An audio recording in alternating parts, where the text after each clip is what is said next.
Welcome to history's dark lullabies. Tonight, we step away from cursed artifacts and disturbing graves.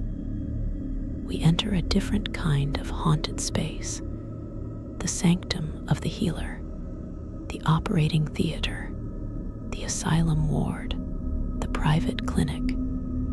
Here, the horrors are not spectral. They are procedural. They are the ghosts of good intentions hardened into practices of unimaginable suffering, carried out not by monsters, but by men, and sometimes women of science, driven by theory, desperation, or a chilling, dispassionate logic. We will examine not the curses of objects, but the curses of methodology. These are the most horrific medical procedures. Settle in if you can. We begin with a procedure that did not just aim to treat the mind, but to dismantle it. Number 1, the transorbital lobotomy, the surgery of the soul. To comprehend the lobotomy, one must first understand the landscape of despair from which it grew. In the early 20th century, the wards of state mental hospitals were circles of a very real hell.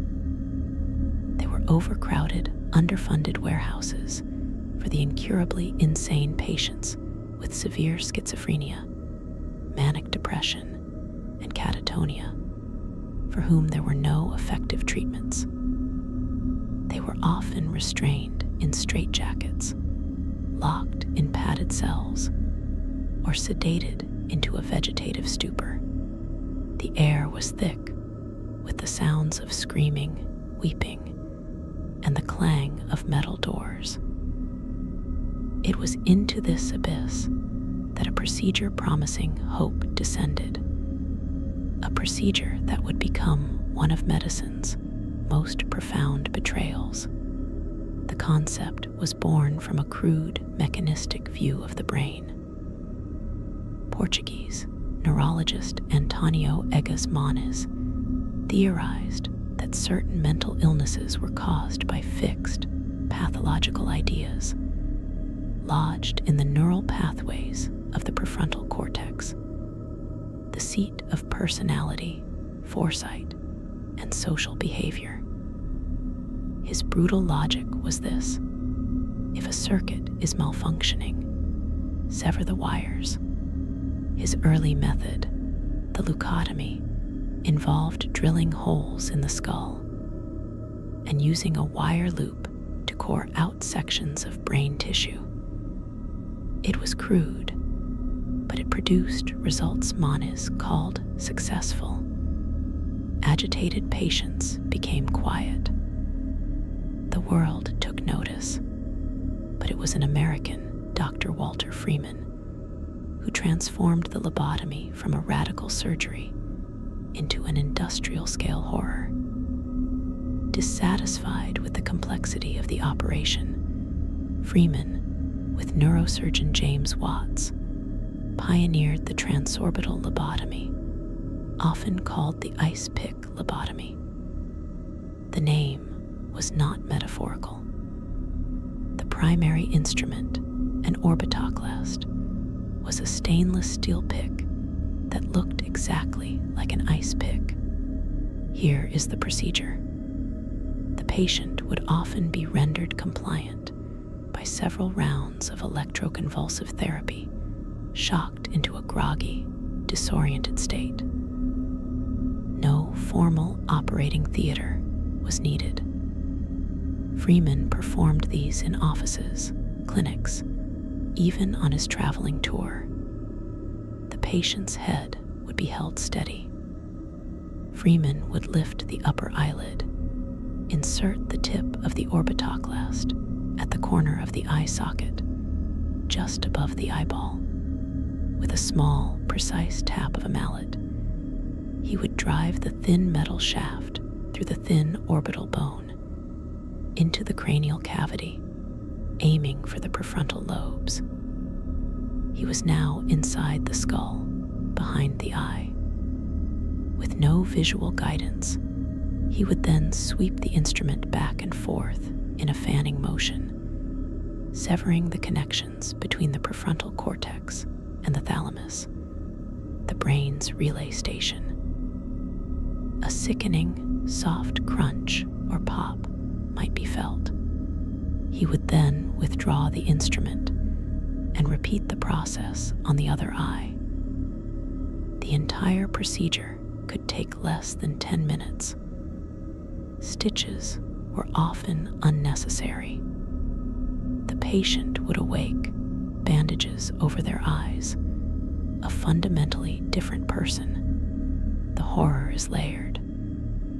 First, the visceral, almost casual brutality, a hammer, a pick, a blind swipe in the most complex object in the known universe. Second, the scale and zeal. Freeman became an evangelist, performing thousands. He famously traveled in his lobotomobile, bringing his procedure to overcrowded state hospitals, where he would process dozens of patients in a single day, turning human suffering into an assembly line of psychic destruction. Third, and most profoundly, the result. The lobotomy did not cure mental illness. It cured personhood. Success was measured not by the return of health, but by the creation of docility. Patients were left emotionally flat, apathetic, childlike, incontinent, and devoid of will, the walking dead. Freeman himself described the ideal outcome as surgically induced childhood. It was a mutilation of the self, a neurosurgical exorcism that evicted the soul along with the sickness. For every desperate family who saw a violent, unpredictable relative become quiet and manageable, there was a human being whose inner world had been permanently reduced to the dim static of a broken radio. The lobotomy's lullaby is the soft, terrible tap, tap, tap of the mallet, followed by an infinite, internal silence, the sound of a universe of thought and feeling being switched off forever. Number 2. The vesicovaginal fistula experiments of Dr. J. Marion Sims, the foundation of modern gynecology, laid in a theater of agony. Our second procedure forces us to confront a horror, not of fleeting madness, but of sustained, calculated, years-long experimentation on the most vulnerable of bodies. In the 1840s, in Montgomery, Alabama, Dr. J. Marion Sims, who would later be celebrated as the father of modern gynecology, sought a cure for one of the most devastating injuries of childbirth, the vesicovaginal fistula, a tear between the bladder and the vagina caused by prolonged, obstructed labor. It resulted in a constant, uncontrollable leakage of urine. For the woman, it meant a life of perpetual wetness, corrosive sores, unbearable odor, social exile, and unrelenting physical and psychological misery. There was no cure. Sims acquired his experimental subjects in the most horrific way imaginable. He used enslaved black women. Anarcha, Betsy, Lucy, their names are recorded, but their consent was a fiction that did not exist in the antebellum South. They were property. Sims built a small, crude hospital behind his house, a clinic of suffering. He would place these women, one by one, on his wooden operating table, position them on their hands and knees, and over the course of 4 years and approximately 30 separate surgeries, on Anarcha alone. He attempted to repair the fistulas. There was no effective anesthesia. While ether and chloroform were being pioneered elsewhere, Sims, in his own writings, expressed skepticism about their use on Black women, subscribing to and perpetuating the racist pseudoscience that they felt less pain. The women were held down by other doctors or assistants. The surgery was an agonizing ordeal of probing, cutting, and suturing. Sims's one innovation was the use of silver wire for sutures, as it was less likely to cause infection than silk. But each operation failed. The fragile, inflamed tissues would break down, the fistula would reopen, and the woman would recover from the trauma of surgery only to face it again. And again, and again. The horror here is not in a single act of surgical violence, but in the cold, systematic, repetitive nature of the suffering. This was a program. These women were human test subjects in a living laboratory, their bodies the site of iterative, painful failure for years. Sims's notes are dispassionate, clinical. The agony is between the lines. He eventually perfected a technique, and it did bring relief to many in the future. But the cornerstone of this medical advancement is a moral abyss. It was built on the foundational belief that the bodies of enslaved women were legitimate raw material for medical experimentation, that their profound and repeated suffering was an acceptable coin to spend in the pursuit of knowledge that would later primarily benefit white, affluent women. The lullaby of Sims's backyard hospital is not a single scream, but a low, years-long moan of endurance, punctuated by the cold clink of silver wire instruments, a sound that echoes with one of medicine's original sins, the belief that some bodies are less human and their pain less real in the grand calculus of progress. Number 3, the radical mastectomy of Dr. William Halsted, the cure that was a mutilation.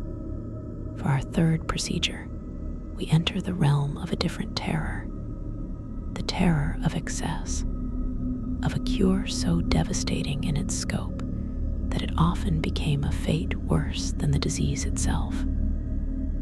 In the late 19th century, breast cancer was a virtual death sentence. Surgery was the only hope, but local recurrences were swift and fatal. Enter Dr. William Halsted of Johns Hopkins, a brilliant, meticulous, and fiercely dogmatic surgeon. Observing these recurrences, he formulated a radical theory. Cancer spread not primarily through the blood, but by direct, creeping extension through adjacent tissues. His solution was not to remove the tumor, but to remove everything it could possibly have touched. Thus was born the Halsted radical mastectomy, a procedure that would dominate breast cancer treatment for nearly a century.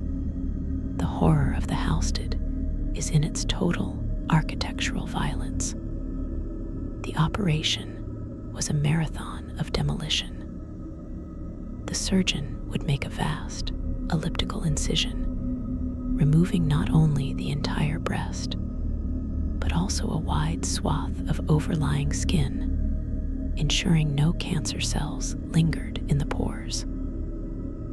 Next, he would meticulously dissect and remove both of the major pectoral muscles, the pec major and pec minor, stripping them from the chest wall. This left the patient's ribs visibly protruding under a thin, fragile layer of skin, a hollowed-out skeletal topography. But Halsted was not done. In his quest for radical clearance, he would then perform a complete axillary dissection, meticulously stripping out all the lymph nodes, fat, and tissue from the armpit, a process that invariably damaged critical nerves, leading to chronic, searing pain and permanent numbness down the arm. Finally, if there was any suspicion, he would remove segments of the ribs and parts of the chest wall itself. The patient who survived the immense shock and risk of infection was left permanently and profoundly crippled. The loss of the pectoral muscles made simple acts, lifting a child, brushing hair, reaching for a shelf, agonizing or impossible. The arm on that side was often swollen, painful, and useless, a condition called lymphedema. The disfigurement was catastrophic, a daily physical reminder of the disease. And for all this sacrifice, for all this monumental suffering, later epidemiological studies would reveal the tragic truth. The Halsted radical mastectomy offered little to no survival advantage over less mutilating surgeries for most breast cancers. Halsted's core premise was wrong. Cancer often spread via the bloodstream, not by local creep. The decades of immense, heroic suffering inflicted by his procedure were, for tens of thousands of women, a colossal, tragic overtreatment, a cure that was, in its physical and psychological totality, a mutilation. The horror here is one of magnitude married to futility. It was the surgical equivalent of using a cannon to kill a mosquito, and then burning down the house to be sure. It was a procedure performed with absolute conviction and technical mastery, a masterpiece of destruction whose very completeness was its tragedy. It represents a moment where the surgeon's power to cut dramatically outpaced the science of what truly needed to be cut. The lullaby of the Halsted radical mastectomy is the long, grating scrape of a periosteal elevator peeling living muscle from bone. The sound of a human form being systematically taken apart with a confidence that was as brutal as it was, in the end, profoundly mistaken. It is the sound of a cure that was, for so many, a different kind of death. Number 4, the brown saquard elixir and the glandular grafting frenzy, the monstrous pursuit of rejuvenation. In the twilight of the 19th century, a potent and seductive horror emerged, not from the realm of pathology, but from the alchemical dream of conquering age itself. This was the era of organotherapy and rejuvenation, born from a crude, materialistic misunderstanding of endocrinology. It held that youth, virility, and vitality were literal, tangible substances housed in the body's glands, and that these qualities could be transferred from one being to another. The spark was lit in 1889 by the eminent French physiologist Charles-Édouard Brown-Séquard. At 72, he injected himself with an extract made from the crushed testicles of guinea pigs and dogs. He reported a dramatic resurgence of energy, mental clarity, and physical power. The brown saquard elixir became an international sensation, but the true surgical nightmare was yet to unfold. If extracts could do this, the reasoning went, what miracles might actual living grafts achieve? Thus began the era of glandular grafting, a chapter of medical history that reads like a grotesque parody of the Promethean myth, written in the messy script of butchery and blind hope. Surgeons and charlatans began implanting slices of animal glands, and with chilling frequency, human glands into their patients. The most infamous figure was Dr. John R. Brinkley, the goat gland doctor of Milford, Kansas. For a substantial fee, Brinkley promised to restore virility and reverse aging by surgically implanting slivers of testicular tissue from Toggenburg goats into the scrotums of aging men. He performed thousands of these operations in makeshift, often septic conditions, using crude technique. The Brinkley operation was a carnival of greed and biological hubris, delivering at best a placebo effect, and at worst, lethal infections and gangrene. The horror deepened with the logistics of supply. The demand for glands soon outstripped slaughterhouse offerings. This spawned a macabre black market. Glands were harvested from executed criminals, pilfered from the indigent dead in morgues, and even taken from living donors in shadowy transactions. In Europe, monkey gland transplants became a fad among the wealthy elite, with surgeons grafting tissue from chimpanzees or baboons into humans. The underlying premise that the essence of a being, its vigor and character, could be captured in a lump of tissue and stitched into another was a profound biological and existential blasphemy. It treated the subtle, holistic symphony of the endocrine system as if it were a simple mechanical part that could be swapped out. The procedures, performed with no understanding of immunology, invited catastrophic rejection, horrific infections, and psychological trauma. It was a wholesale, surgical assault on the body's sanctity in the name of a quixotic war against time. A frantic, bloody, and deeply pathetic scramble to cheat mortality that left behind a trail of scar tissue, sepsis, and shattered, expensive dreams. Its lullaby is the wet, sickening squelch of animal tissue being handled, the slick, persuasive whisper of a charlatan promising renewed youth, and the silent, septic fever that bloomed in the night as the body revolted against the foreign, putrefying graft that promised life, but delivered only a more intimate acquaintance with death. Number 5, the surgery of the self, the staggering ordeals of self-operation. Within medical history exists a small, terrifying, and awe-inspiring category defined not by the procedure, but by the performer, the patient themselves.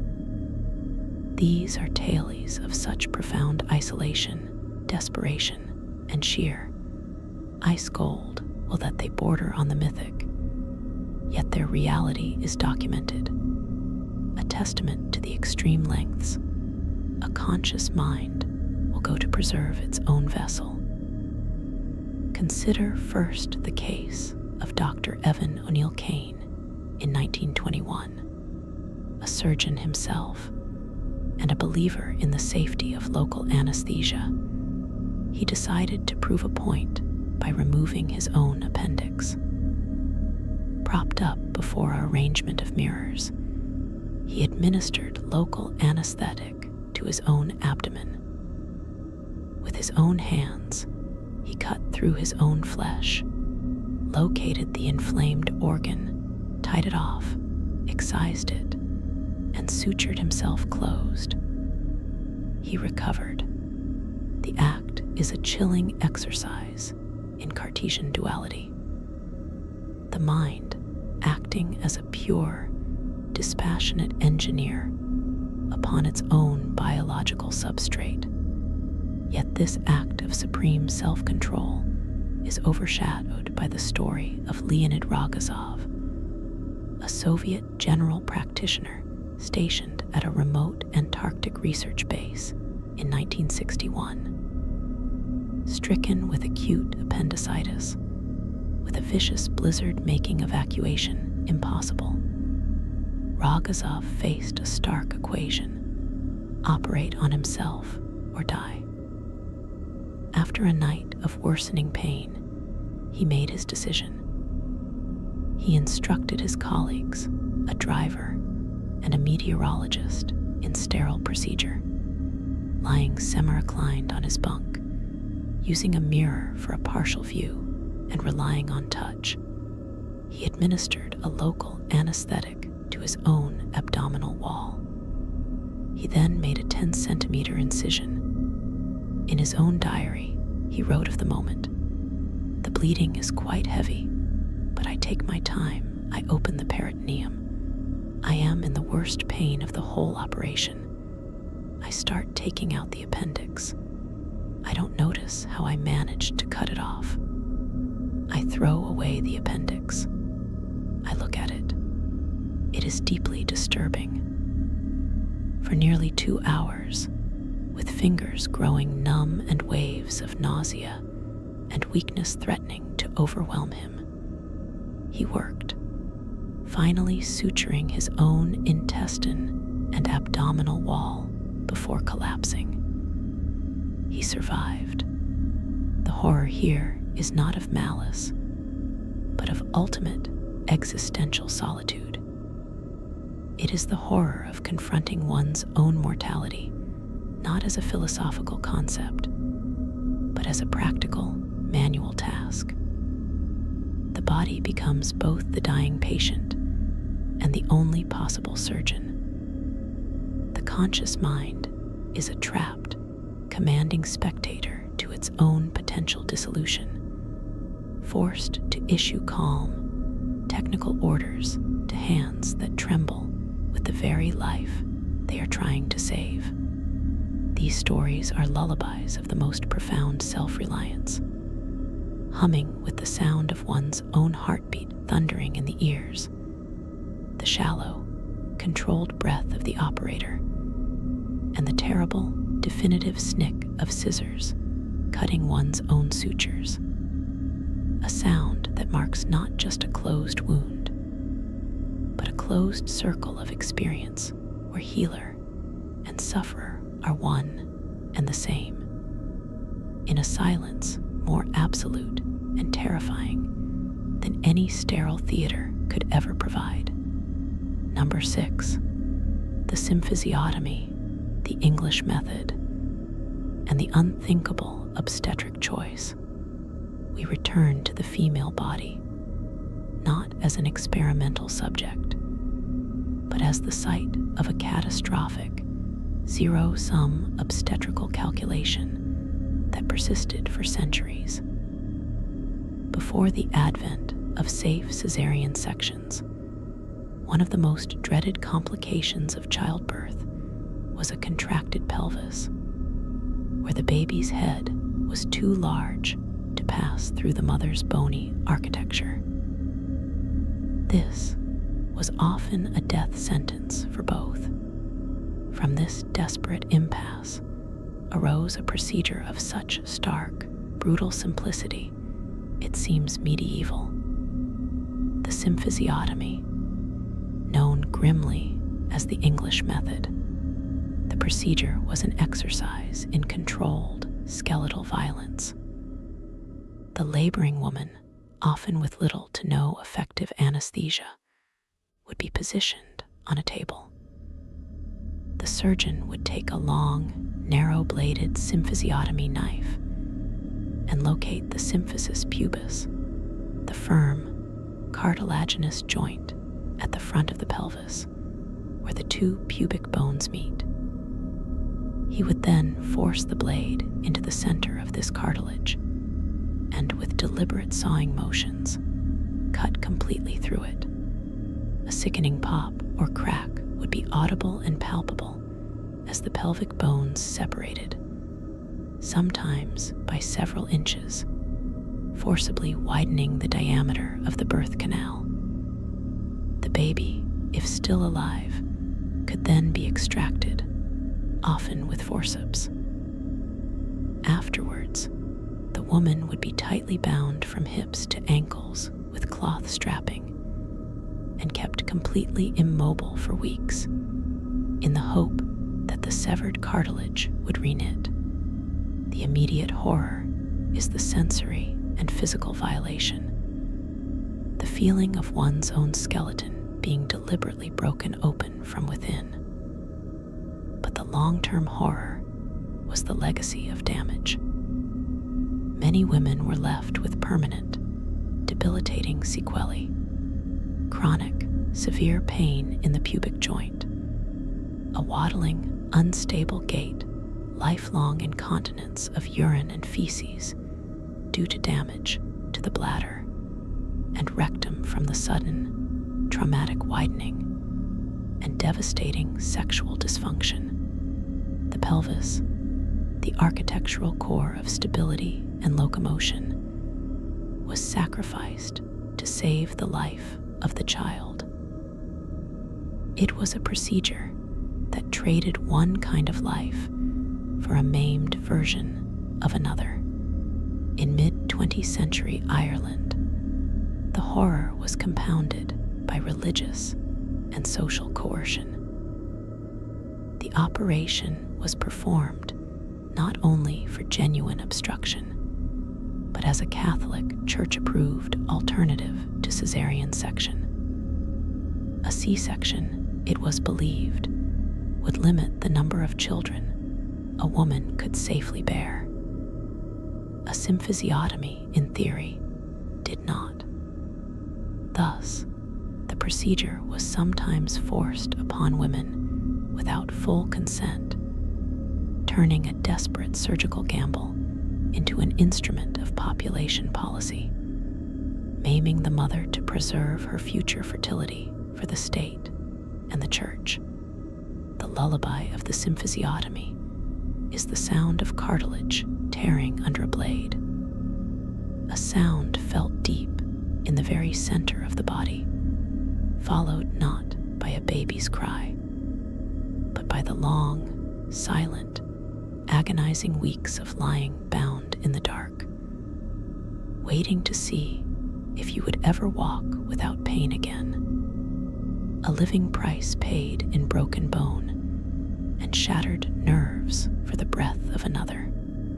It is a sound that speaks of a time when motherhood was not just a potential joy, but a potential sentence to a lifetime of hidden, heroic suffering. Number 7, the water cure or hydropathy, the drowning therapy. In the 19th century, before the germ theory of disease solidified, a particularly insidious and pervasive form of medical torment flourished in sanitariums across Europe and America: hydropathy, or the water cure. Its proponents, men like Vincent Priesnitz and the infamous Dr. John Harvey Kellogg, preached a doctrine of aqueous absolutism. Water was not merely life-giving, it was the universal solvent, the great scourer. All illness from tuberculosis and syphilis to hysteria and moral degeneracy was viewed as a form of internal corruption, a morbid matter that needed to be violently expelled shocked, or drowned out of the system. The cure was not a glass of water. It was an orchestrated, multifrontal siege by the element itself. The horror of the water cure lay in its relentless, totalizing regime. Treatment was not a momentary ordeal, but a daily, hours-long bombardment for weeks or months. Patients were subjected to a brutal repertoire of hydrotherapeutic tortures. The wet sheet pack. The patient would be wrapped tightly, like a mummy, in sheets soaked in ice-cold water, then swaddled in wool blankets and left for hours to shiver, a process believed to drive inflammation inward. Continuous bath. A days-long immersion in a tub of tepid water, leading to maceration of the skin, profound physical debilitation, and psychological disintegration. The douche, a high-pressure jet of near-freezing water blasted from a height of 10 or 20 feet onto the patient's spine or abdomen, described as feeling like a barrage of stones. The sitz bath, sitting in a tub of scalding hot water while ice packs were applied to the head, creating a violent, confusing war between the nervous systems.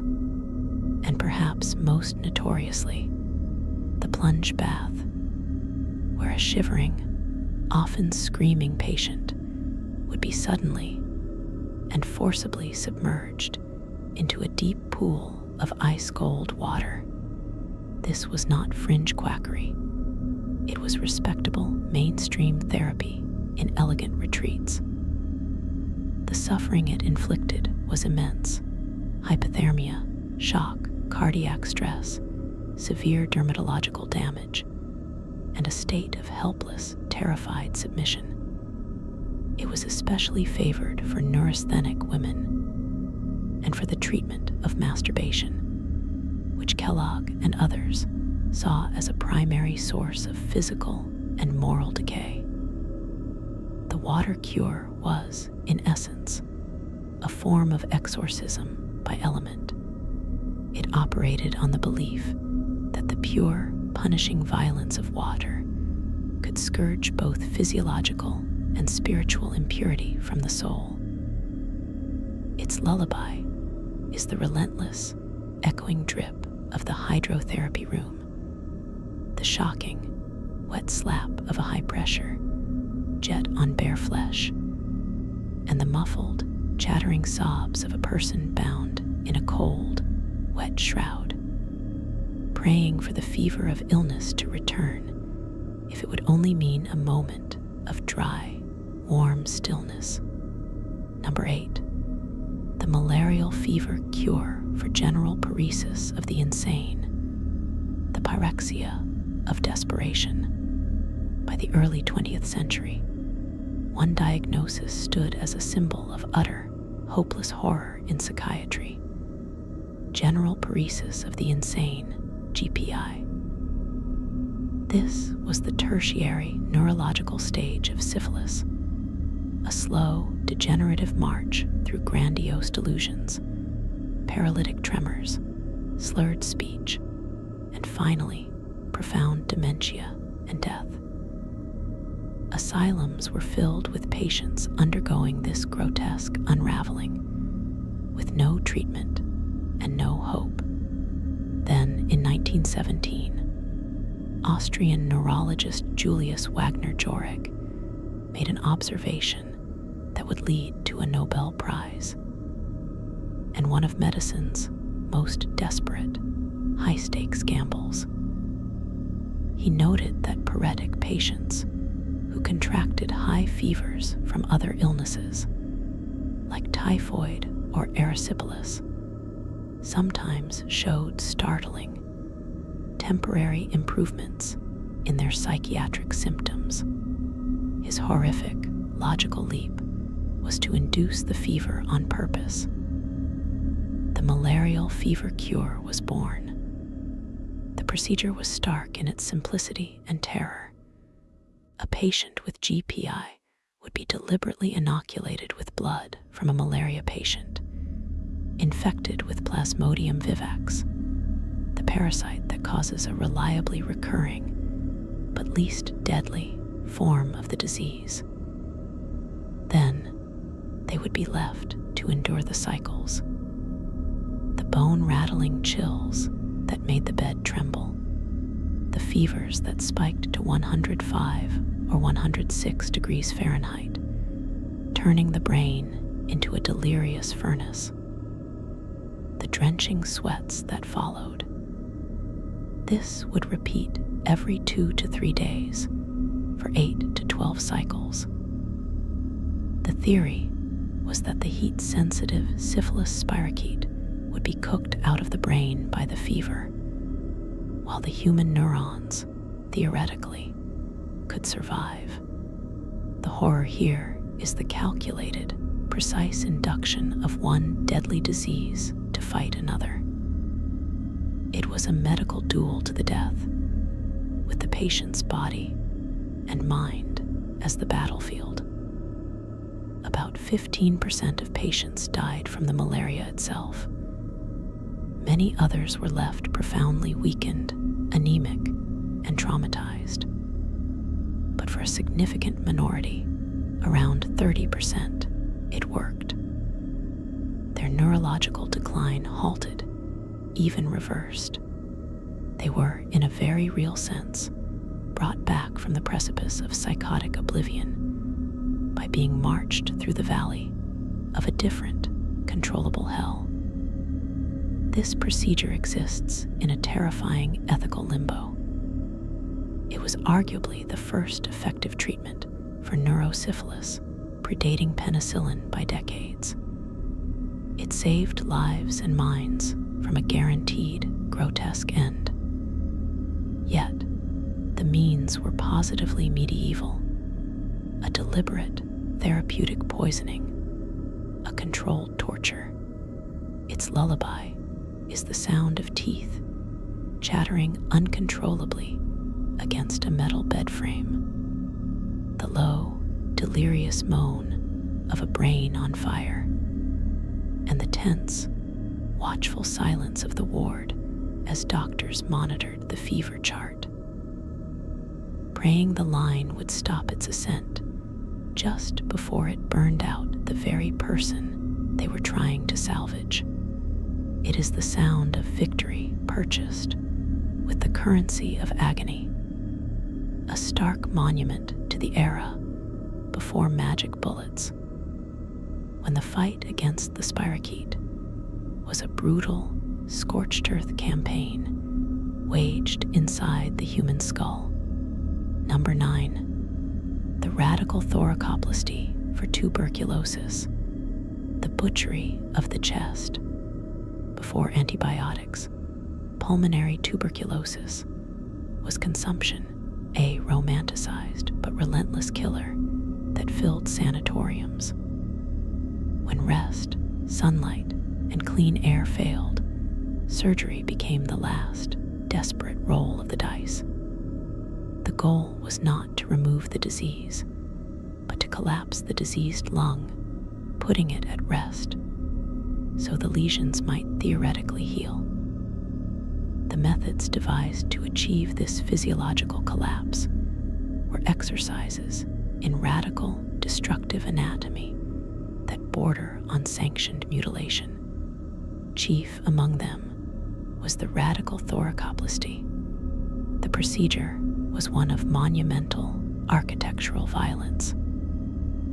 In its most aggressive form, the surgeon would make a long, sweeping incision along the patient's back. He would then peel the massive back muscles, the latissimus dorsi and trapezius, off the rib cage, like stripping the siding from a house. Next came the demolition. Using rib shears, he would remove not just 1 or 2 ribs, but sometimes 5, 6, or 7 consecutive ribs in large, brutal sections. He would remove them from the spine all the way around to the front of the chest. This removed the rigid scaffolding of the thoracic cage. With nothing to hold it open, the chest wall would then cave in permanently, collapsing the lung beneath it. But the horror did not end with the removal of the ribs. The surgeon was now left with a ghastly, hollow cavity between the collapsed lung and the caved-in skin and muscle. To fill this dead space and prevent a grotesque, flapping paradox of the chest wall with each breath, surgeons employed horrifying methods. In the plombage technique, they would pack the cavity with inert material. Early versions used lucite plastic balls, creating a permanent, alien cluster of spheres inside the chest. Others used packs of oil-soaked gauze or even paraffin wax. The body would eventually form a thick, scar tissue capsule around this foreign mass. The patient was left with a permanently disfigured, hollowed out, and rigid chest. One shoulder would be lower, the spine often curved. Breathing was forever compromised. The chronic pain from severed nerves and scarred muscles was relentless. This was not a fringe operation. It was a standard of care in major thoracic centers. The horror lies in the sheer, deliberate scale of the destruction. It was a procedure of surgical despair, a calculated decision that the only way to save the patient was to permanently cripple the architecture of their respiration. It turned the human thorax, the protective cage of the heart and lungs, into a collapsed, packed ruin. The lullaby of the thoracoplasty suite is the grating crunch of the rib shears, the wet, tearing sound of muscle being peeled from bone, and the final, surreal click-click-click of lucite balls being dropped into a bloody cavity. A sound that marks not a healing, but a permanent, surgical surrender. A body deliberately broken and reassembled into a fortress of scar tissue against an invisible, consuming enemy. Number 10. The hypothalamic stereotactic surgery for deviant sexuality. The ice pick revisited with coordinates. In the mid-20th century, particularly during the 1950s and 60s, homosexuality was officially classified as a mental disorder, a sociopathic personality disturbance. The psychiatric and medical establishment, rather than challenging this cultural bias, sought to cure it. Alongside brutal aversion therapies and coercive psychoanalysis, the most radical and physically invasive intervention emerged from the same dark lineage as the lobotomy: psychosurgery. Pioneers in this grim field believed they had pinpointed the anatomical seat of sexual desire in a deep, ancient brain structure, the hypothalamus. Their logic was a terrifying syllogism. If deviant desire is a disease, and the disease is located in a specific neural cluster, then destroying that cluster should eradicate the desire. The procedure was a nightmarish refinement of the lobotomy's brute force, married to an illusion of scientific precision. It utilized stereotactic surgery. Under local anesthesia, a rigid, cage-like metal frame would be bolted directly to the patient's shaved skull. This frame, attached with screws that bit into the bone, provided a three-dimensional coordinate system a celestial navigation grid for the brain's interior. Using X-ray guidance, the surgeon would then plot a trajectory. Through small burr holes drilled in the skull, long, thin, insulated electrodes would be slowly advanced deep into the brain's core, aiming for the precise hypothalamic nuclei believed to govern sexual orientation and drive. Once the target was confirmed, sometimes by stimulating the electrode and observing a physiological response, the actual intervention would occur. An electrical current would be passed through the electrode's tip, burning a lesion a few millimeters in size. In other, cruder versions, a cryoprobe would freeze the tissue, or a radioactive seed would be implanted. The goal was the selective, precise annihilation of a facet of the self. The horror here is multifaceted and profound. First, the terrifying robotic precision. This was not a blind swipe to induce docility, but a targeted assassination of a specific component of human identity, buried in the most complex object in the known universe. Second, the profound violation of autonomy.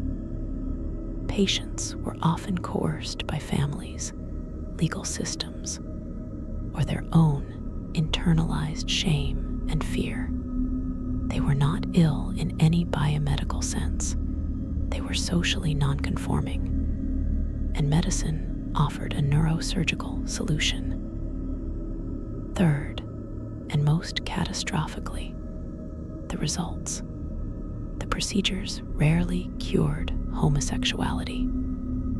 Instead, they commonly produced a suite of devastating side effects.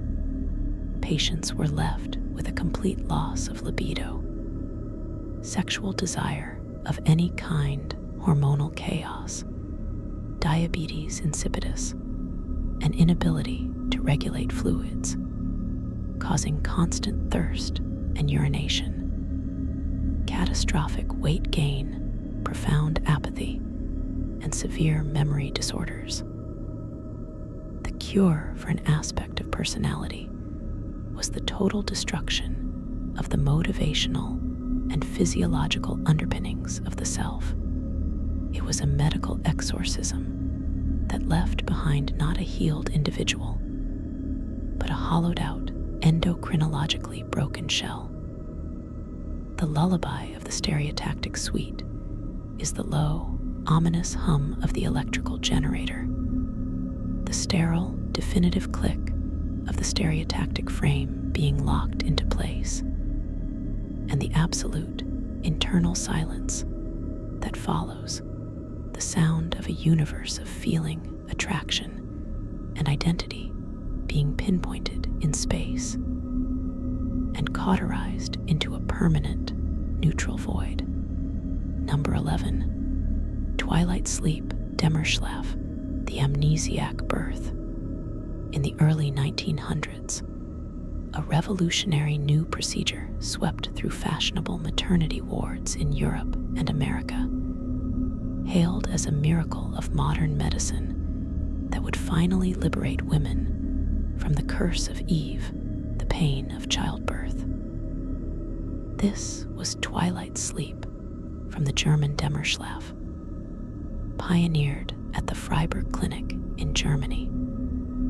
It promised a painless, or more accurately, a forgotten birth. The method was a carefully titrated chemical cocktail. Morphine, a powerful narcotic for pain, and scopolamine, a potent amnesiac and deliriant derived from nightshade. The horror of twilight sleep was not in a surgical cut, but in the manufactured, terrifying dissociation it engineered. A woman in labor would be given an initial injection. As the drugs took hold, she would not drift into peaceful sleep. Instead, scopolamine would induce a state of twilight, a confused, agitated, and often violent delirium.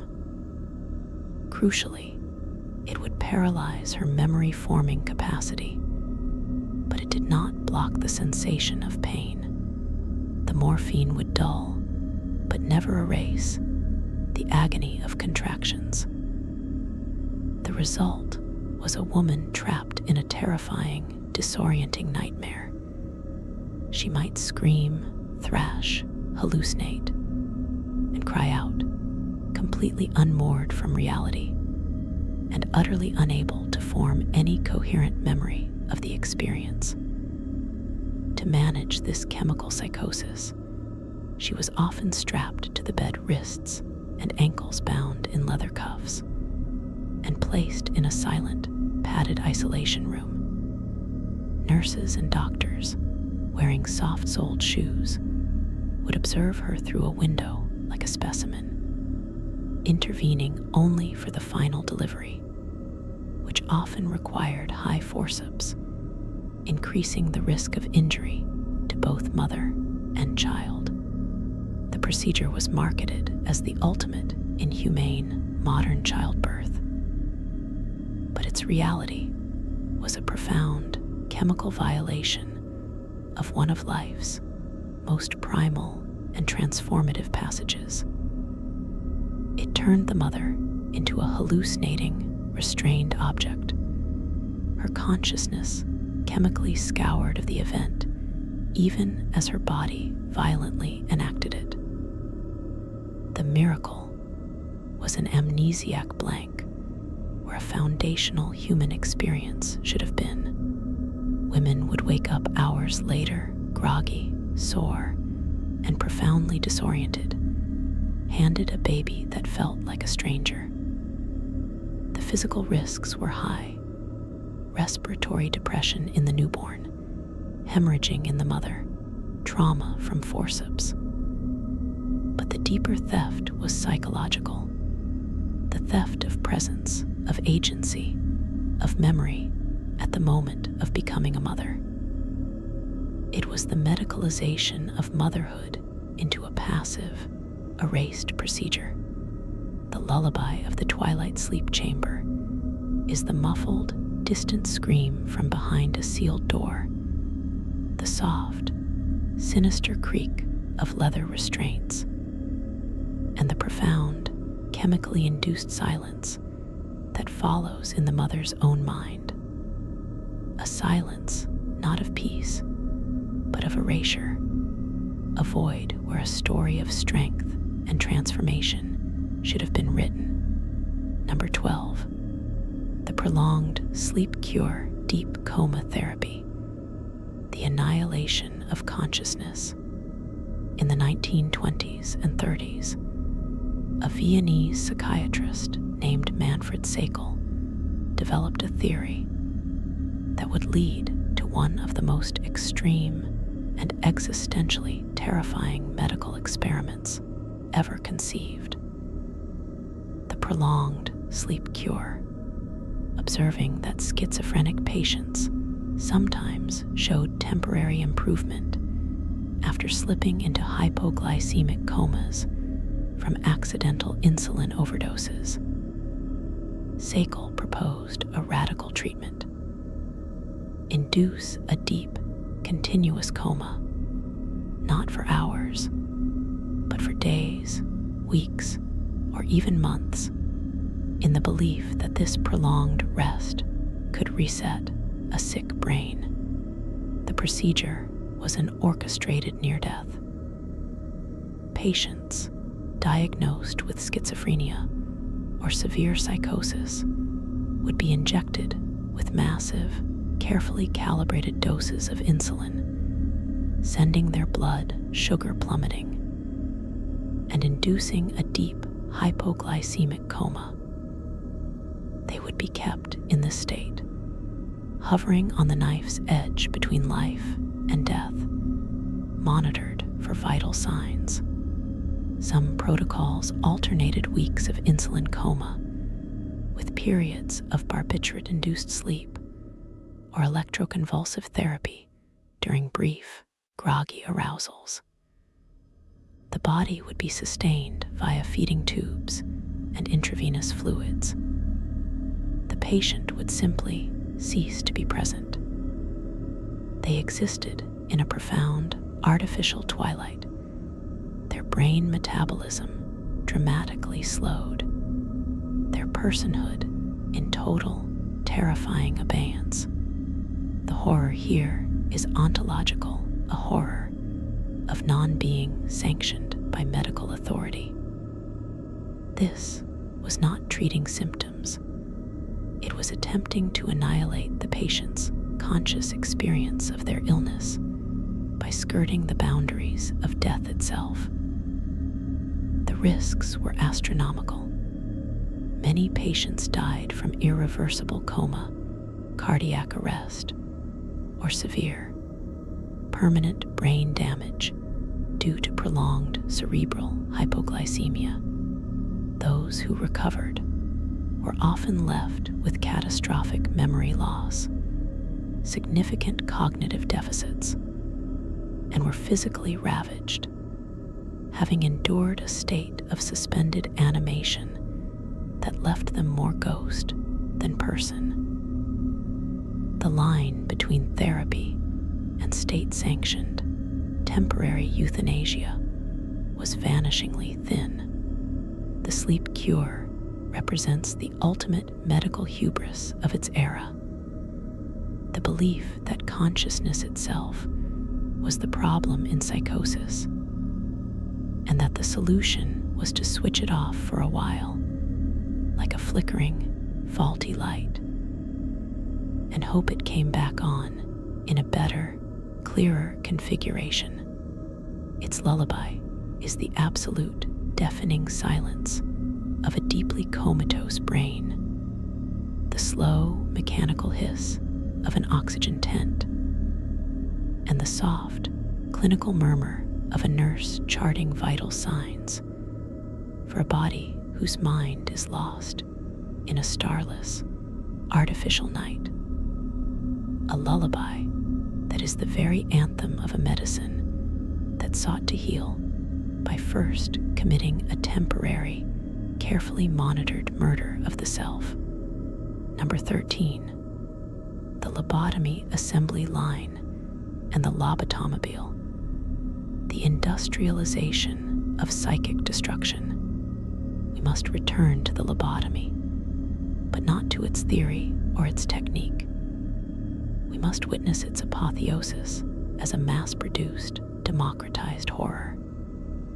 The true industrial-scale nightmare was not in Walter Freeman's initial brutal surgeries, but in their transformation into a circuit, a system, a solution for the systemic failure of America's mental health infrastructure. Freeman, driven by a messianic and terrifying zeal to empty the state asylums, became a traveling salesman of silence. He famously purchased a van, dubbed by the press the lobotomobile, and embarked on cross-country tour, visiting the very worst of the underfunded, overcrowded state hospitals. The scenes in these institutions were something from a medicalized dystopia. Freeman would often arrive, evaluate hundreds of patients in a single cursory review based on scant charts or the word of overwhelmed, desperate staff, and create a list. The surgery was then performed with an appalling conveyor belt informality. In some documented instances, patients would be lined up in a room. One by one, they would be rendered briefly unconscious with electroconvulsive therapy, a violent, body-seizing jolt administered not for therapeutic benefit, but as a crude anesthetic to make them compliant for the butcher. Before they could fully regain awareness, Freeman would perform the transorbital procedure. The tap of the mallet, the sweep of the orbitoclast, the withdrawal. 10 minutes, perhaps less. Sterile conditions were often an afterthought. The instrument might be wiped with a cloth between patients. There were no detailed follow-ups, no longitudinal studies of the hollowed-out lives he created. The goal was throughput. The goal was to turn shrieking, unmanageable problems into quiet, tractable inmates. The horror here metastasizes from the individual to the systemic, from the brutal to the bureaucratic. This was medicine stripped of all pretense of diagnosis, individualized care, or ethical reflection. It was a logistical and economic solution to a humanitarian crisis, treating human consciousness as a faulty circuit to be quickly and permanently disconnected. Patients, many suffering from postpartum depression, severe anxiety, neuroses, or simply behaviors unacceptable to their families, were converted into placid, institutionalized ghosts by the van load. Freeman saw himself as a liberator, freeing families from shame and the state from expense. The cost, of course, was the irreplaceable, ineffable self of the patient, traded for institutional convenience. The lullaby of the lobotomobile is not a single horrific tap, but a relentless, rhythmic tap, tap, tap, echoing down a tiled, fluorescent-lit corridor, a sinister production line of silence. It is punctuated by the brief, sharp crackle zap of the ECT machine and the soft, collective, administrative sigh of relief watching their most difficult charges become quiet, manageable, and utterly, permanently broken. It is the sound of a society choosing social control over humanity, of medicine becoming an instrument of efficiency, a melody of convenience played upon the most delicate and sacred instrument imaginable, the human mind. Number 14.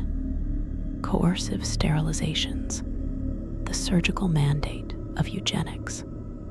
This horror is not a single procedure, but a pervasive, state-sanctioned program that turned the surgeon's scalpel into an instrument of population policy, a tool for crafting a future race by cutting away the present's undesirables, rooted in the pseudoscience of eugenics, which gained terrifying respectability in the early 20th century. The belief took hold that social ills, poverty, criminality, feeble-mindedness, promiscuity, and disability were hereditary blights that could and should be surgically excised from the human gene pool. The medical procedure was compulsory sterilization, vasectomy for men, and salpingectomy, tube tying, or more brutally, oophorectomy, removal of the ovaries, for women. The horror is in its cold, bureaucratic, and dehumanizing logic. Laws were passed in over 30 U.S. states, in Canada, across Scandinavia, and most infamously, served as direct inspiration for the Nazi law for the prevention of hereditarily diseased offspring. The patients were not ill. They were deemed genetically ill or carriers of traits deemed detrimental to society. Their treatment was the permanent, state-mandated termination of their biological lineage. Victims were selected from state institutions, mental hospitals, prisons, institutions for the feeble-minded, and homes for the epileptic and disabled. They were overwhelmingly from marginalized groups: the poor, minorities, indigenous populations, and those with disabilities. Consent was a cruel joke.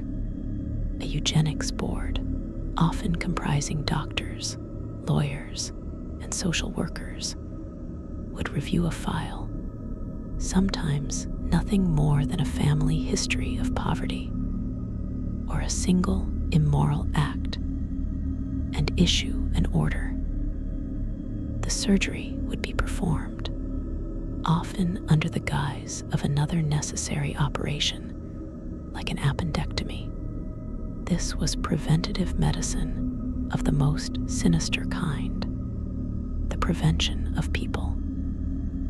It treated human beings not as individuals with inalienable rights, but as vessels for genetic material that could be judged inferior and surgically nullified. The physical procedure might be minor, but its implications were catastrophic. A state-sanctioned theft of a fundamental human potential, the possibility of family, of legacy, of genetic continuity, in the name of a spurious, racist, and classist ideal of racial hygiene. It was medicine in service of a social fantasy, a quiet, clinical genocide of future generations. The lullaby of the eugenics board is the sound of a rubber stamp hitting a manila folder, the quiet, definitive snip of a surgical shear on a fallopian tube, and the endless, echoing silence of the children who were never born, the lineages deliberately severed by a scalpel guided not by a healer's hand, but by the cold, confident hand of social engineering and bigotry.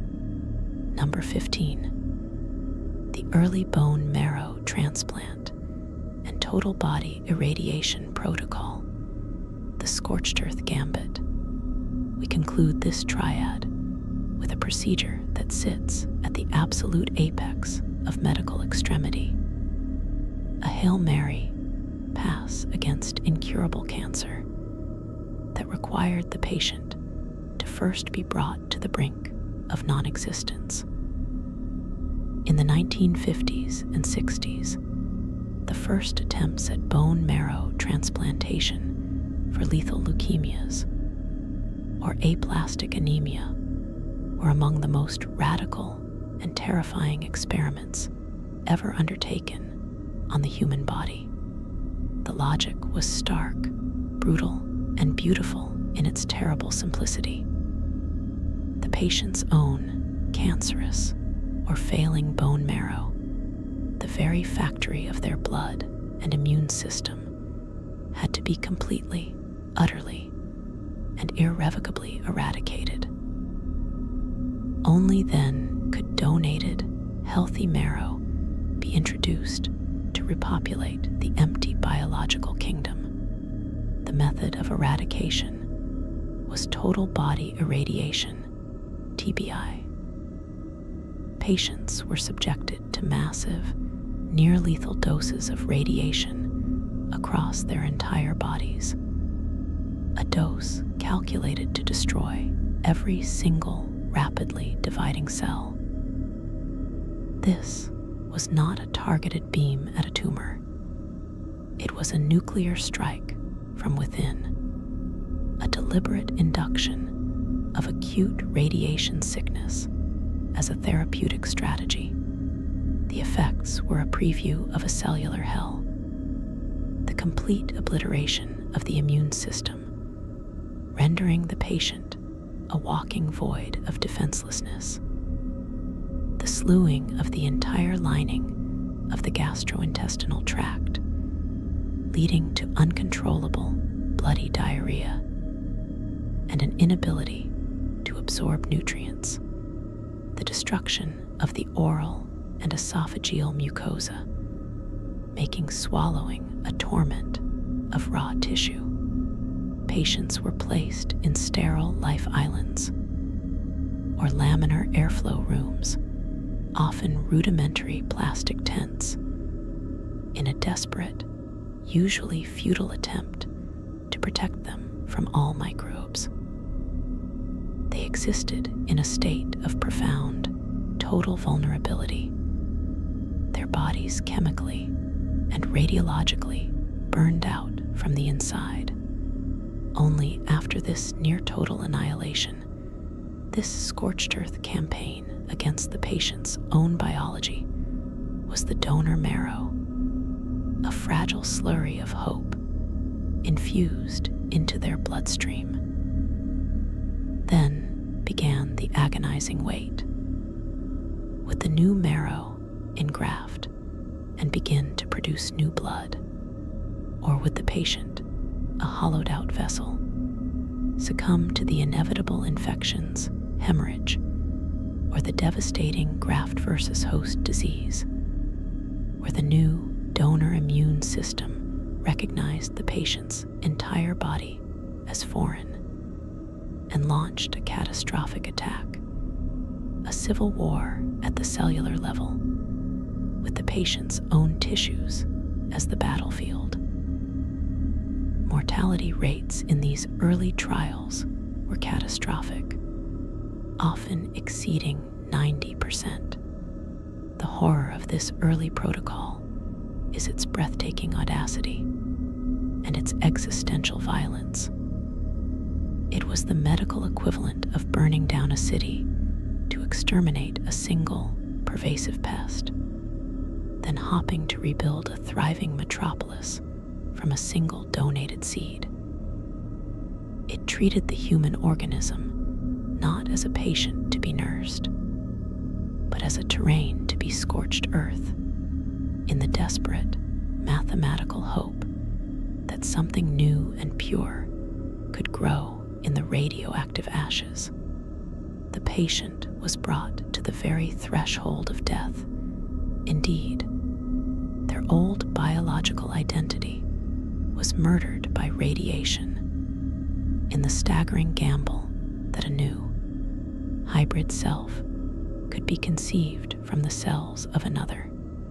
Its lullaby is the deep, subaudible thrum of the radiation machine, the absolute, sterile silence of the isolation tent, broken only by the sounds of the patient's own suffering, and the agonized, breathless whisper of a person whose very biology has been rendered alien and hostile, waiting in a void to see if they will be reborn or simply cease, a living monument to the terrifying, beautiful, and horrifying lengths to which medicine will go to defy a terminal sentence.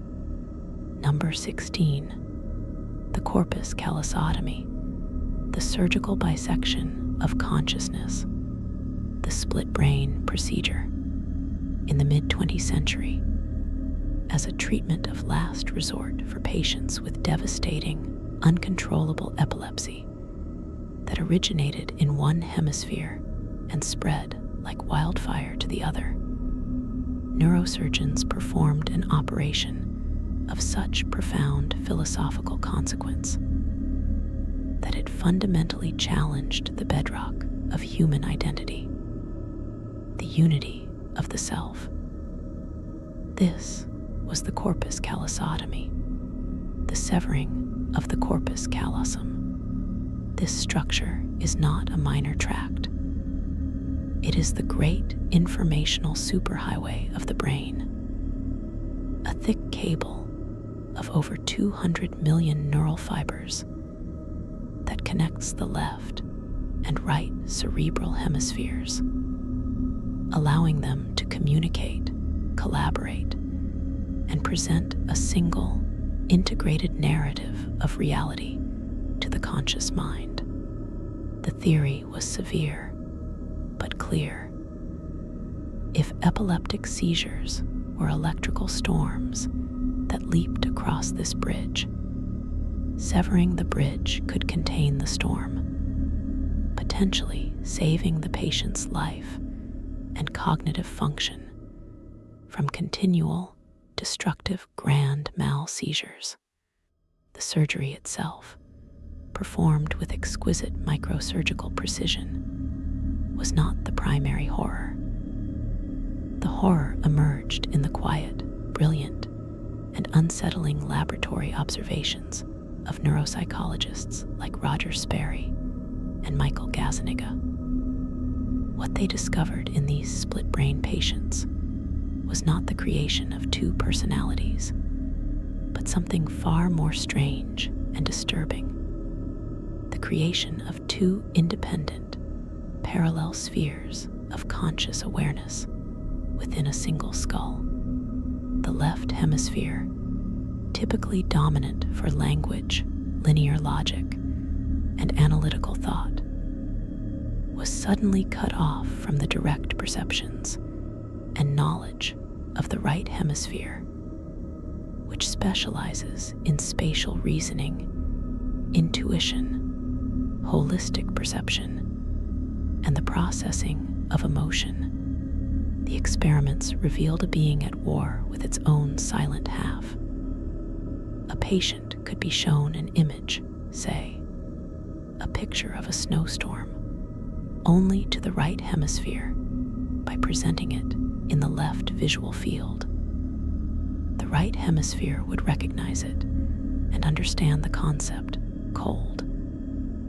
But when asked to say what they saw, the language-dominant left hemisphere, which hadn't seen the image, would be forced to confabulate, to guess based on the scant clues it had. The patient might say, "I see a flash of light," or "I'm not sure." Yet, with their left hand controlled by the now isolated right hemisphere, the patient could accurately point to a picture of a shovel from an array of objects, or pick up a winter coat. Even more eerily, the left hand, under the guidance of the silent right brain, might act on impulses the speaking eye denied, sometimes engaging in contradictory behavior. One hand buttoning a shirt while the other unbuttons it, a phenomenon called intermanual conflict. The existential horror here is the experimental demolition of our most cherished illusion: the singular, unified I. The split-brain patient became a living, breathing paradox, a walking proof that consciousness is a federation of specialized processors that normally present a seamless, unified front thanks to constant, high-bandwidth communication. Sever the physical connections, and the self reveals itself to be a confederation, a committee with a sometimes unreliable spokesperson, the left hemisphere. The patient is not insane. They are a living experiment in the nature of mind, forced to navigate a world where one half of their consciousness knows things the speaking half does not, and where intentions can be acted upon by a silent partner with a will of its own. Their lullaby is not one of pain, but of profound cognitive dissonance. It is the sound of one hand clapping, not as a Zen koan, but as a clinical, reproducible fact. The quiet, internal argument between a speaking I that doesn't know and a silent, knowing self that cannot speak, a melody of fragmentation that whispers the most unsettling question of all. If the self can be surgically split and shown to house independent agents of awareness, was it ever truly whole to begin with? Number 17. The psychic driving experiments of Dr. Ewan Cameron, the depatterning and reprogramming of the self. In the 1950s and 60s, under the shadow of the Cold War, and with covert funding from the CIA's MK Ultra program.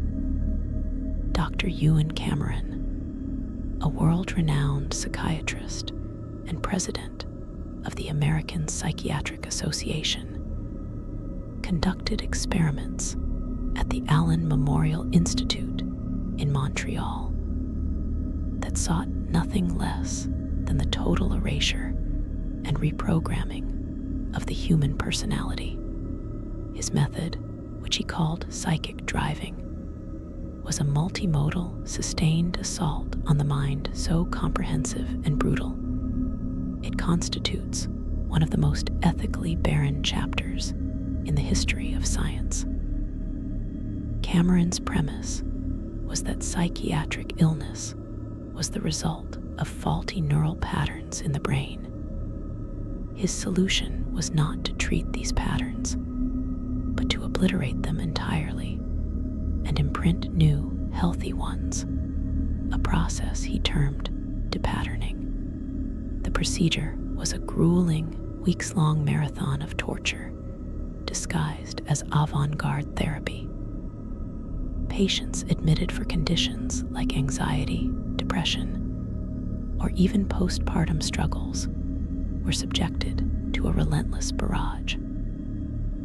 First, they were placed into states of prolonged, drugged sleep using heavy barbiturates, sometimes for weeks at a time, to induce a state of profound regression and neurological softening. While in this stupor, they were subjected to massive, repeated doses of electroconvulsive therapy, not the brief, controlled pulses of modern ECT, but sessions involving multiple high-voltage shocks administered multiple times a day, intentionally aimed at creating global amnesia and regressing the patient to an infantile tabula rasa state. Then came the driving phase. In their disoriented, suggestible, and terrified condition, patients were confined to bed, often in isolation. They were forced to listen to tape-recorded messages for 16 to 20 hours a day, for weeks on end. These messages, sometimes positive affirmations, sometimes negative statements about themselves, or corrective loops of sound, were played through speakers in their rooms, or even through speakers sewn into specially designed football helmets they were made to wear constantly. The goal was to break down all existing memories, personality structures, and cognitive frameworks to depattern, and then literally record new thoughts, new beliefs, a new personality onto the blank, scarred slate of the psyche. The horror of psychic driving is its totalizing Orwellian ambition. It was not an attempt to heal. It was an attempt to unmake and remake a person from the ground up.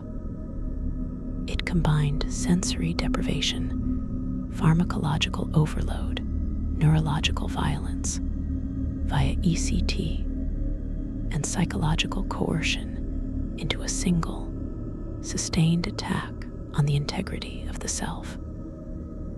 Patients were left with permanent, severe amnesia, unable to recognize their own family members, shattered cognitive function, and profound, lifelong psychological trauma. They were not cured, they were annihilated and left as empty, dysfunctional shells.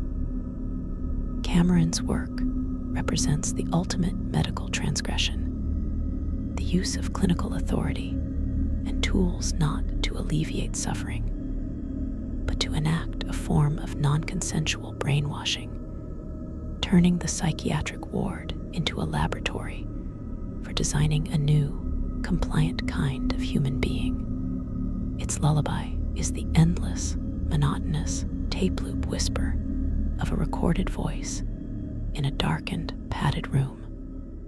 The sharp, repeated crackle pop of electrodes delivering meaningless neurological storms intended to erase the past. And the deep, drugged silence of a mind being systematically scoured clean. A soundscape of absolute, institutionalized tyranny over the human spirit, conducted by a man who believed he could rebuild souls from the rubble he himself had created. Number 18. The early cryonic suspension trials, the freezing gambit, and the mechanical afterlife. In the 1960s, riding the wave of the space age and a burgeoning transhumanist optimism, a handful of pioneering or profoundly misguided surgeons and enthusiasts embarked on the most radical medical frontier imaginable, using extreme cold not to treat disease, but to arrest death itself, to preserve the recently deceased in a state of frozen stasis, until a future science could revive and cure them. These were the early, tragicomic, and existentially unsettling experiments in what would become cryonics. Before formal protocols were established, there were frantic, macabre attempts at what was termed cryonic suspension or freeze resuscitation on the newly dead, often with the desperate, grief-stricken consent of their families. The procedure was a bizarre fusion of emerging cardiac surgery techniques and sheer, untested speculation.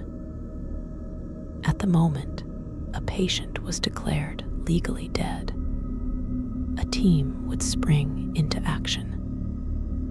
The body would be placed on cardiopulmonary bypass, a heart-lung machine, in a futile attempt to preserve cellular oxygenation post-mortem. Then, while on bypass, the blood would be drained and replaced with a cryoprotectant solution, often primitive, toxic, and poorly understood, designed to prevent the formation of destructive ice crystals. Finally, the body would be cooled, not to the mild hypothermia used in some surgeries today, but far below freezing, down towards the temperature of liquid nitrogen, minus 196 degrees C / minus 321 degrees F. The goal was vitrification, turning the tissues into a glass-like amorphous solid rather than a crystalline, cell-shredding ice. The horror here is one of sublime existential overreach and grotesque practical failure. These procedures were performed at the absolute ragged edge of medical and biological knowledge by true believers operating in a legal, ethical, and scientific vacuum. The cryoprotectants of the time were woefully inadequate, causing severe toxicity and turning tissues into a toxic, icy slurry. The cooling process was uneven and slow, guaranteeing massive, irreversible ice crystal formation that shredded cell membranes and connective tissues at a microscopic level.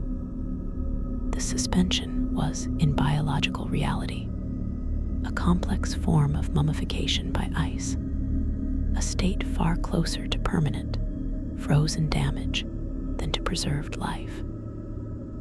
Early, patients were stored in improvised dewars, giant thermos flasks, in rented warehouses or garages, with precarious maintenance and constant risk of thawing.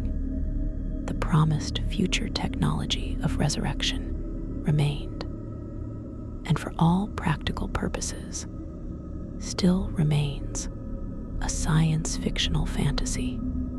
These experiments represent medicine's ultimate, literal confrontation with mortality, not as an enemy to be delayed, but as a law to be defied through brute force engineering. They turned the newly dead body into an archaeological artifact for a future that may never come. A bet placed with the ultimate currency, one's own physical remains. The profound disturbance lies in the chilling, absolute objectification of the human form, transformed from a subject of care into a speculative storage problem. A biological time capsule launched on a one-way trip to an imagined tomorrow. Its lullaby is the mechanical worklung of the heart-lung machine taking over for a stilled heart in a post-mortem pantomime of life. The ominous, deepening silence as the body's own thermal processes are forcibly arrested, and the final, definitive, endless hiss of vaporizing liquid nitrogen as the capsule is sealed, a sound that marks not an end, but an infinite, frozen pause, a promise of tomorrow written in the unreadable, crystalline script of shattered cells. A lullaby that sings not of sleep, but of an eternal, cold waiting for a dawn that science, in its most audacious and desperate dream, has not yet been able to guarantee. Number 19. The protocolic starvation of the pre-insulin Allen cure for diabetes, the metabolic lockdown before 1922, and the miracle of insulin, a diagnosis of type 1 diabetes mellitus, was not a chronic condition to be managed. It was a death sentence with a known, horrific, and dehydrating trajectory. The body, unable to process glucose, would poison itself. Sugar would spill into the urine, dragging vital water and electrolytes with it in a torrential osmotic diuresis. Unquenchable thirst followed by catastrophic dehydration. With no fuel, the body would begin to cannibalize its own fat and protein, leading to the grotesque wasting of diabetic cachexia. A living skeleton draped in loose skin, breath smelling of sweet, rotten apples acetone. The end was diabetic ketoacidosis, a coma of acidic blood and death, often within a year, sometimes in months. Into this void stepped Dr. Frederick Madison Allen with a treatment of such severe, calculated deprivation. It seems almost mythological in its cruelty. The starvation diet, formalized as the Allen cure and practiced in specialized sanatoriums. This was not a low-carbohydrate diet. It was a protocol of enforced, near-total famine, a metabolic martial law. Upon admission, a patient would undergo an initial period of absolute starvation lasting days, sometimes over a week, consuming only black coffee, whiskey, and perhaps a scant broth, until sugar completely disappeared from their urine. This fasting phase was a brutal, rapid induction into a state of survival ketosis. Then the patient would be placed on a precisely measured, soul-crushing allowance of 400 to 800 calories per day, derived almost exclusively from lean protein, boiled meat, egg whites, gelatin, and green vegetables. Carbohydrates were restricted to under 10 grams daily, the equivalent of a few leaves of lettuce or a stalk of celery. Every morsel was weighed on a chemist's scale. Every milliliter of urine was collected, measured, and tested for sugar. If glycosuria returned, the already starvation ration was reduced further. The patient lived in a state of perpetual, gnawing hunger, their body consuming its own muscle and fat under medical supervision, while their mind fixated on the microscopic next meal. The horror of the Allen cure is its stark mathematical violence. It traded the slow, toxic death of diabetes for the conscious, agonizing, drawn-out death of starvation. It was a Faustian bargain where a few extra months, or in rare, successful cases, a few shattered years of life, were purchased with the currency of continual, sanctioned suffering. Patients, especially children, were weak, cold, listless, and stunted. They existed in a twilight of existence.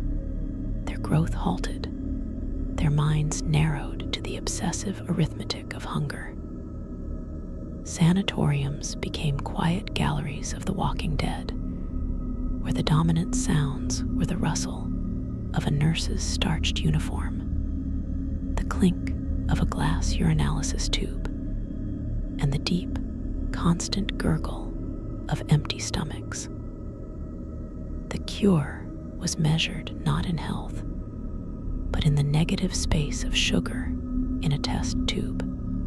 Its lullaby is the hollow, aching groan of visceral hunger in a silent ward, the maddening, slow tick of a clock counting down to the next minuscule, joyless allotment of boiled meat, and the soft, despairing sigh of a body being meticulously, clinically starved to keep its own chemistry from finishing the job. A melody of life sustained by the systematic negation of living. Number 20. The ansa cervicalis to recurrent laryngeal nerve transfer, the ventriloquist surgery. Within the realm of modern reconstructive microsurgery lies a procedure of such exquisite Frankensteinian ingenuity that its very success is a source of deep physiological unease. It addresses a specific and devastating injury, the severing of the recurrent laryngeal nerve. This delicate filament, which loops under the aorta, controls the intricate muscles of the vocal cords. If cut often during thyroid, parathyroid, or cervical spine surgery, it leaves one vocal cord paralyzed, resulting in a breathy, weak, often barely audible whisper.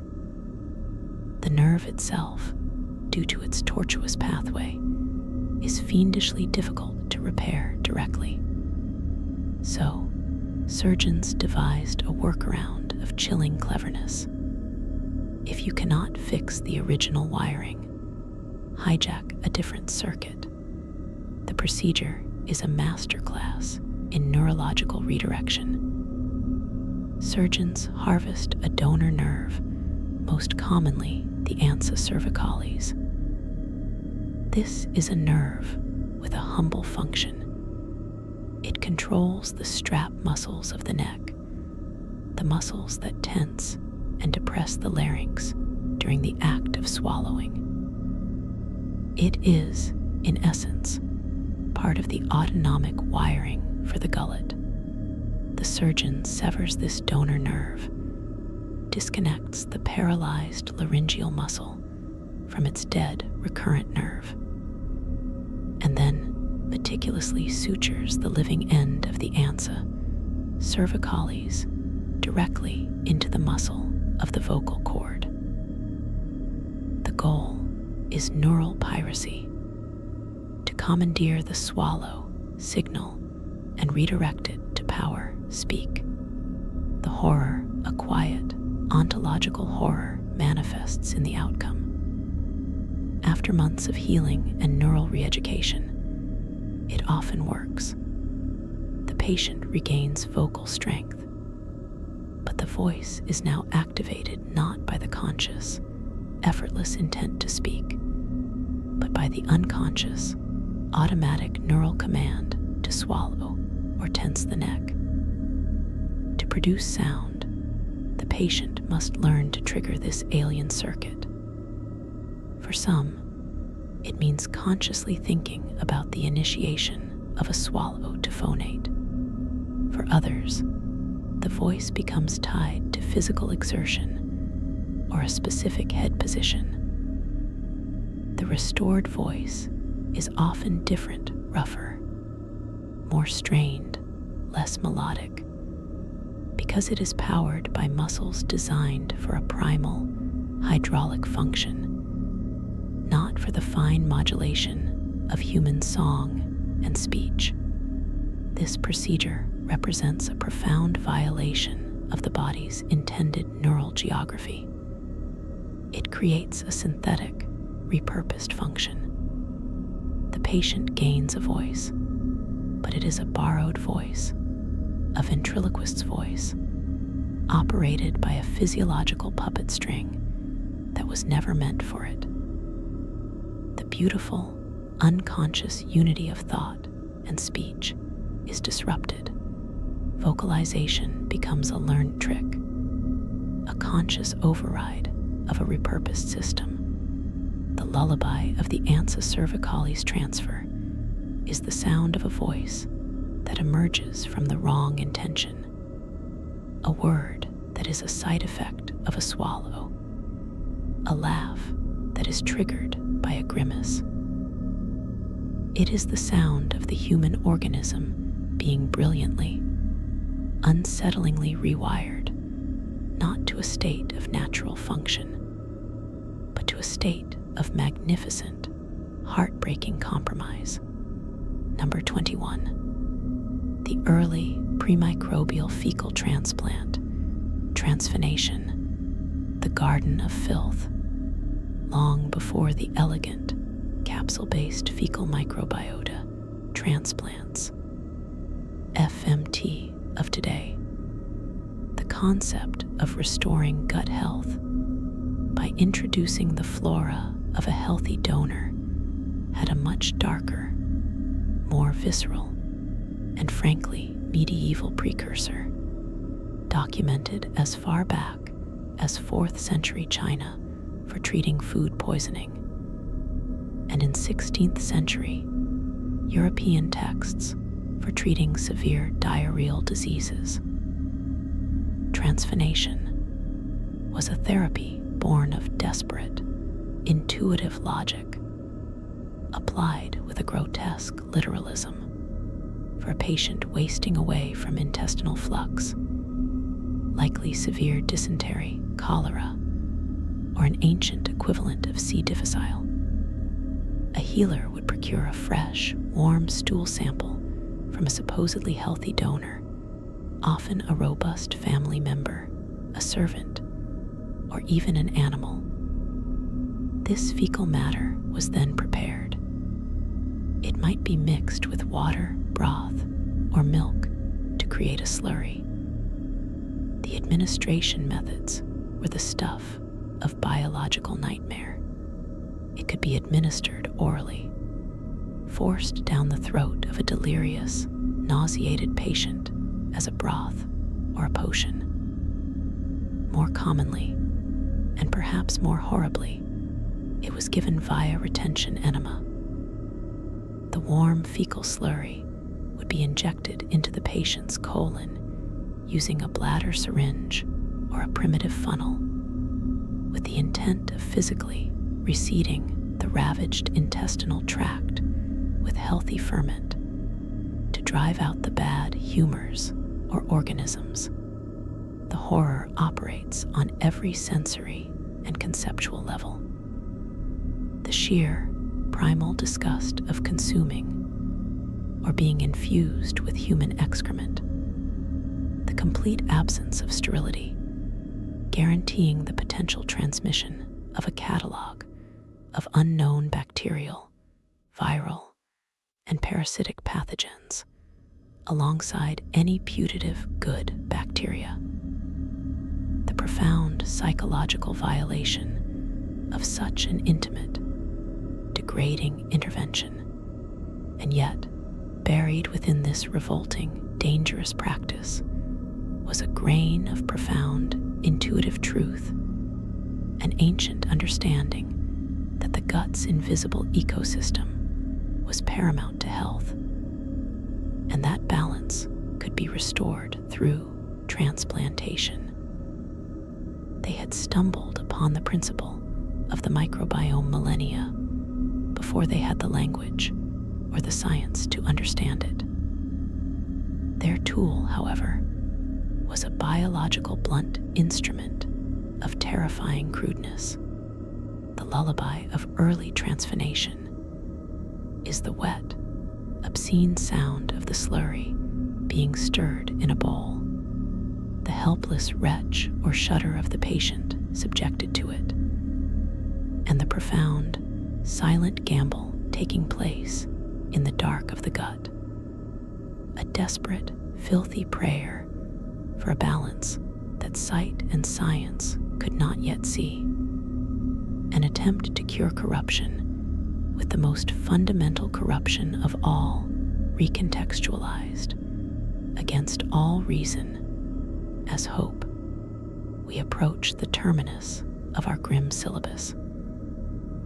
These final entries exist at the outermost edges of medical possibility, where intervention grapples with the architecture of perception, the sanctity of the individual organism, and the silent, cellular war against the self. These are not merely procedures, they are horizons of being. Number 22. The sensory deprivation tank as psychiatric intervention, the alcove of unbeing. In the mid-20th century, spurred by Cold War research into brainwashing and the nature of consciousness, a new form of experimental therapy emerged: the deliberate induction of profound, absolute sensory deprivation. Pioneered by figures like John C. Lilly, it moved beyond quiet rooms into the realm of engineered void.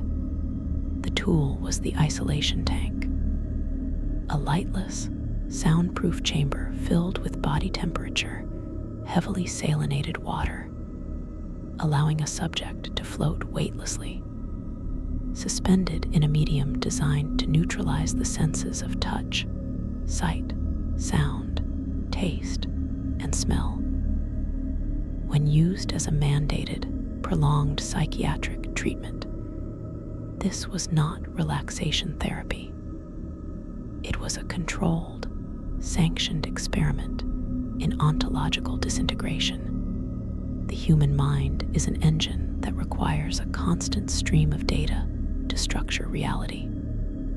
Place it in a vacuum, and the engine, starving for input, begins to consume itself. The horror of the isolation tank as therapy is the forced confrontation with the unmediated and often terrifying contents of one's own consciousness. After hours in the tank, the deprivation becomes active, not passive.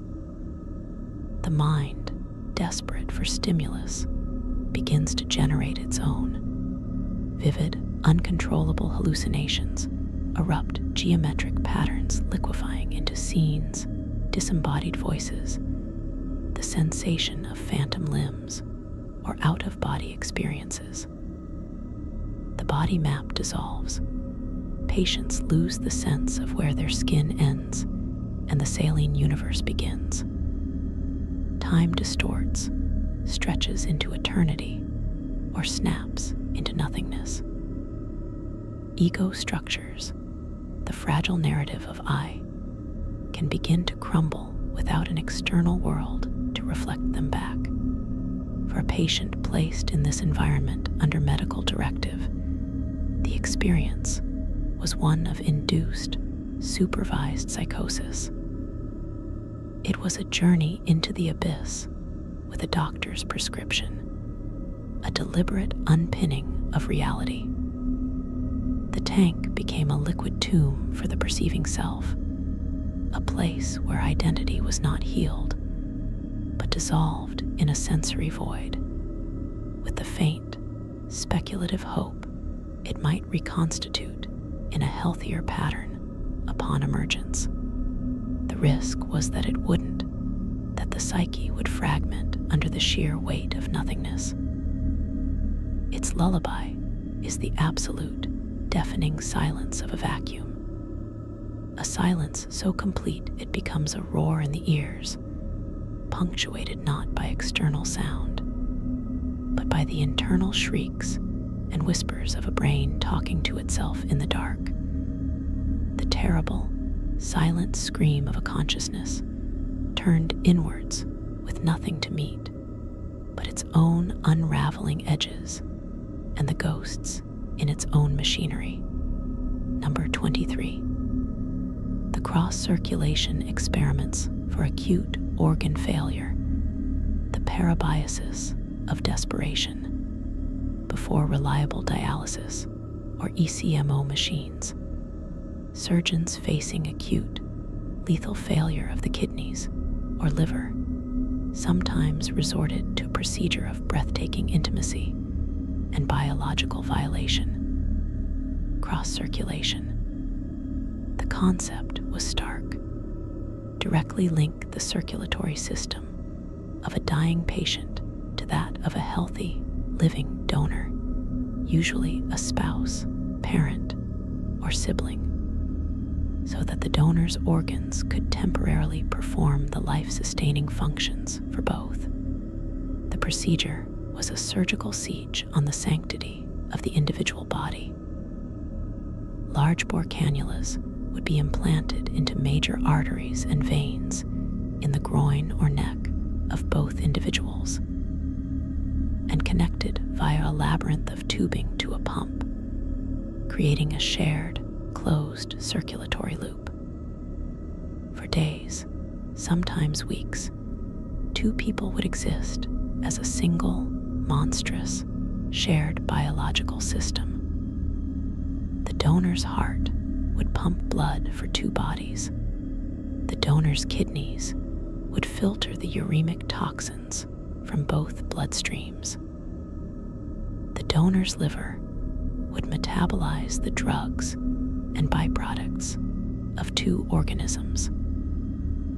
They were not just donating an organ, they were donating the very process of their homeostasis in real time. The horror is one of profound biological fusion and sacrificial risk. The donor became a living, breathing, feeling dialysis machine, a biological life support module.